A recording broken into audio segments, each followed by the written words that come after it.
Ito yung lugar na tinitirahan ko sa Kuwait. Sa baba ito ng building namin.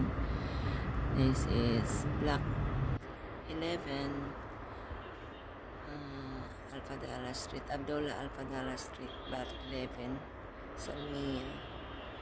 I'm in the building 9, 6th floor, door 11. Yan ang address ko. Saka, ang ganda paggabi, mga tanawin, yan ang gasoline station, yan naman ang kalsada doon. Papunta doon sa kanan, yung papunta sa trabaho ko, yung naman papunta sa kaliwa, ay yung sa kaliwa,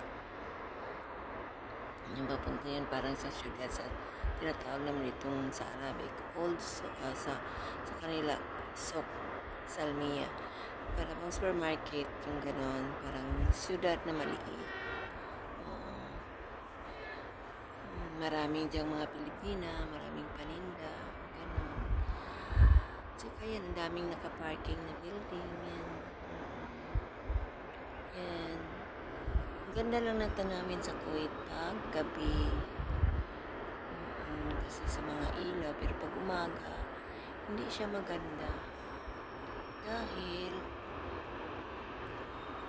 kung minsan maalikabok, minsan naman, katulad ngayon, taglamig, very cold now here in Kuwait. But the cold is almost gone, and Ramadan is approaching.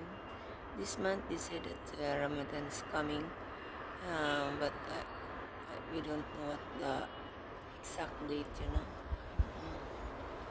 This one, see, very good at it. My life is so lonely here. No boyfriend. May boyfriend sana ikaw, kaso lang hindi naman lagi pumupunta dahil off and on, pero bali na, ganyan talaga ang buhay. Wala na kami, wala na yun, pinalimutan ko na yun. Dati mayroon, ngayon wala na, ayoko na, magpahinga na si Lola, matanda na. Yan.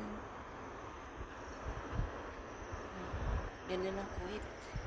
Ganda pag gabi. Kaya tinutube ko to para pag uwi ko, hindi ko makalimutan ang lugar kung saan ako nakatira. Kasi naka-YouTube eh. Bye!